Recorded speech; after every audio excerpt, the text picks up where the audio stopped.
Hello. হ্যাঁ, বৃষ্টি department.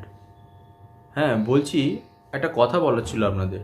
না, এই যে আপনারা যে শুরু করেছেন, মানে অফিস যাওয়ার সময় বৃষ্টি, অফিস থেকে ফেরার সময় বৃষ্টি, বাজারে যাওয়ার সময় বৃষ্টি, বাজার থেকে ফেরার সময় বৃষ্টি। আপনাদের এই বৃষ্টির জন্য কিন্তু আমি অনেক দিন প্রিন্সেপ ঘাটে বেড়াতে যেতে পারছি না। বিকেলবেলা ছোটো ছোটো বাচ্চাদের খেলার সময় পার্কে তারা খেলতেই পারছে না। ঠিক আছে, সব কিছু মেনে নিচ্ছি, কিন্তু একটা জিনিস কিন্তু মানবো না। মহালয়া থেকে দশমী অবধি এক ফোঁটা জলও যেন আকাশ থেকে না পড়ে। তাহলে কিন্তু খুব খারাপ হয়ে যাবে। আপনাদের ডিপার্টমেন্টটাই তুলে দেবো। আমরা নিজেরা নিজেরা চালাবো। আমাদের যখন প্রয়োজন হবে তখন জল দেবো, যখন প্রয়োজন হবে না জল দেবো না। আননেসেসারি কেন করছেন এসব? মানে আপনারা সারা রাত পড়ে রয়েছে তো, সারা রাত বৃষ্টি ধরুন, কোনো অসুবিধা নেই। সকালবেলাটা একটু একটু কন্ট্রোল করুন। না মানে সারাদিন ধরে বৃষ্টি দেবেন, সকালেও বৃষ্টি, দুপুরেও বৃষ্টি, বিকেলেও বৃষ্টি, সন্ধেবেলা বৃষ্টি, রাত্রিবেলা বৃষ্টি। মানে কি করেছেন আপনারা?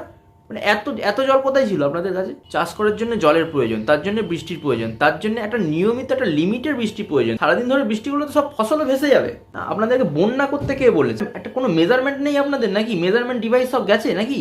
না না না, অত অত শত কথা আমি শুনতে চাই না। আপনারা যা করছেন করুন, যা ইচ্ছা করুন। আমরা সারাদিন ধরে বৃষ্টি পুরো ভাসিয়ে দিন, ঠিক আছে, নো ইস্যু।